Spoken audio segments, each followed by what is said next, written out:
Guys, welcome to Geetha YouTube channel. ಇವತ್ತಿನ ರೆಸಿಪಿಲಿ ನಾನು ಮಂಗಳೂರು ಸೌತೆಕಾಯಿ ಸಾಂಬಾರು ಮಾಡಿಟ್ಟಿದ್ದೀನಿ. ಯಾರ್ಯಾರು ಹೊಸಬ್ರು ನಮ್ಮ ಗೀತಾ ಚಾನಲ್ ನೋಡ್ತಾ ಇದ್ದೀರಾ, ಬೆಲ್ ಬಟನ್ ಒತ್ತಿ ಸಬ್ಸ್ಕ್ರೈಬ್ ಮಾಡ್ಕೊಳ್ಳಿ. ಮಂಗಳೂರು ಸೌತೆಕಾಯಿ ಸಾಂಬಾರು ನಾನು ಇಡ್ಲಿಗೆ ಮಾಡಿದ್ದೀನಿ. ಇವತ್ತು ನಿಮ್ಮ ಮನೇಲೂ ಕೂಡ ಮಾಡ್ಕೊಳ್ಳಿ. ಹಾಯ್ ಗಾಯ್ಸ್, ಇವತ್ತು ನಾನು ಮಂಗಳೂರು ಸೌತೆಕಾಯಿ ಸಾಂಬಾರು ಮಾಡೋದು ಹೇಗೆ ಅಂತ ನಿಮಗೆ ತೋರಿಸ್ತೀನಿ. ಇವಾಗ ಸಣ್ಣಕ್ಕೆ ಹಚ್ಕೊಂಡಿದ್ದೀನಿ. ನೀರು ಕುದೀತಿದೆ. ಇವಾಗ ಆ ಕುದಿಯೋ ನೀರಿಗೆ ಕಲ್ಲುಪ್ಪು ಹಾಕ್ಬಿಟ್ಟು ಇವಾಗ ಬೇಯಿಸೋಣ. ನೋಡಿ, ಇವಾಗ ನೀರು ಕುದೀತಿದೆ. ಇವಾಗ ನಾನು ನೀರಲ್ಲಿ ಚೆನ್ನಾಗಿ ತೊಳ್ಕೊಂಡಿದ್ದೀನಿ. ಇದನ್ನು ಇವಾಗ ಒಲೆ ಮೇಲೆ ಹಾಕ್ಕೊಳ್ಳೋಣ. ಇವಾಗ ಕಲ್ಲುಪ್ಪು ಹಾಕ್ಕೊಳ್ಳೋಣ. ನೋಡಿ, ಇವಾಗ ಇದು ಬೇಯ್ಕೊಂಡಿದೆ, ಬೇಯಿಸಾಗಿದೆ. ಇದನ್ನು ಇವಾಗ ತೆಗೆದು ಬಿಡೋಣ, ಕೆಳಗಡೆ ಬಸ್ಕೊಳ್ಳೋಣ. ನೋಡಿ, ಇವಾಗ ಒಂದು ತೊಗರಿಬೇಳೆ ಒಂದು ಲೋಟದಷ್ಟು ತೊಗೊಂಡಿದ್ದೆ. ಚೆನ್ನಾಗಿ ನೀರಲ್ಲಿ ತೊಳ್ಕೊಳ್ಳೋಣ. ಇದನ್ನು ನೀರು ಕುದೀತಾ ಇದೆ. ಇವಾಗ ಅದರೊಳಗಡೆ ಸ್ವಲ್ಪ ಒಂದು 1/4 ಸ್ಪೂನಷ್ಟು ಅರಿಶಿನ ಹಾಕ್ಕೊಳ್ಳೋಣ. ಅರ್ಧ ಸ್ಪೂನಷ್ಟು ಆಯಿಲ್ ಹಾಕ್ಕೊಳ್ಳೋಣ. ಬೇಗ ಬೇಳೆ ಬೇಯ್ಕೊಳ್ಳುತ್ತೆ. ಸ್ಪೂನಷ್ಟು ಎಣ್ಣೆ ಹಾಕ್ಕೊಂಡಿದ್ದೀನಿ. ಸ್ಪೂನಷ್ಟು ಬೇಳೆ ಹಾಕ್ಕೊಳ್ಳೋಣ, ತೊಗರಿಬೇಳೆ. 1 ಸ್ಪೂನಷ್ಟು ಇವಾಗ ಉದ್ದಿನ ಬೇಳೆ ಹಾಕ್ಕೊತೀನಿ. ಎಣ್ಣೆ ಹಾಕ್ಕೋತಾ ಇದ್ದೀನಿ. 1 ಸ್ಪೂನಷ್ಟು ಜೀರಿಗೆ ಹಾಕ್ಕೋತಾ ಇದ್ದೀನಿ.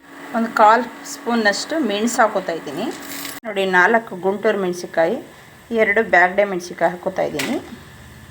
ಸಣ್ಣ ಉರಿಯಲ್ಲಿ ಈಗ ಫ್ರೈ ಮಾಡ್ಕೊಳ್ಳೋಣ. ನೋಡಿ, ಇವಾಗ ಇದೆಲ್ಲ ಫ್ರೈ ಆಗಿದೆ. ಇವಾಗ ಹಸಿಕಾಯಿ ನೋಡಿ ಇವಾಗ ಬೇಯಿಸ್ಕೊಂಡು ಒಲೆ ಮೇಲೆ ಹಾಕ್ಕೊಂಡಿದ್ದೀನಿ. ಇವಾಗ ನೋಡಿ, ಬೇಳೆ ಬೇಯಿಸ್ಕೊಂಡಿದ್ದೀನಿ. ಇದರೊಳಗಡೆ ಹಾಕ್ಕೊಳ್ಳೋಣ.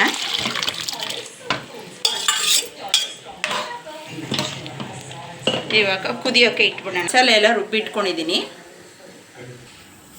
ಇವಾಗ ಇದು ಮಸಾಲೆ ಒಳಗಡೆ ಹಾಕ್ಕೊಳ್ಳೋಣ. ನೋಡಿ, ಇವಾಗ ಇದೆಲ್ಲ ರೆಡಿಯಾಗಿದೆ.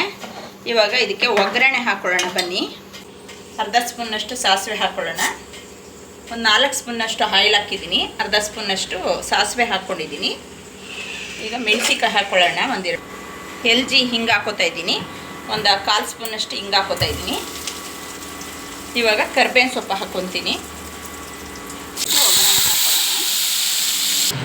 ಈಗ ಸ್ವಲ್ಪ ಇನ್ನೊಂದು ಸ್ವಲ್ಪ ಕಮ್ಮಿ ಇದೆ ಉಪ್ಪು, ಹಾಕ್ಕೊಳ್ಳೋಣ. ನೋಡಿ ಹಾಕ್ಕೋಬೋದು ಉಪ್ಪು ರುಚಿಗೆ ತಕ್ಕಷ್ಟು. ಈಗ ಇದು ರೆಡಿ ಆಗಿದೆ.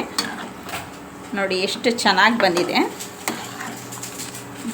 ತುಂಬ ಟೇಸ್ಟಿಯಾಗಿ ಬಂದಿದೆ ಮಂಗಳೂರು ಸೌತೆಕಾಯಿ ಸಾಂಬಾರು. ನಾನು ಇಡ್ಲಿಗೆ ಮಾಡಿದ್ದೀನಿ ಇವತ್ತು. ನಿಮ್ಮ ಮನೇಲೂ ಕೂಡ ಮಾಡ್ಕೊಳ್ಳಿ. ಶೇರ್ ಮಾಡಿ, ಕಮೆಂಟ್ ಮಾಡಿ, ಲೈಕ್ ಮಾಡಿ.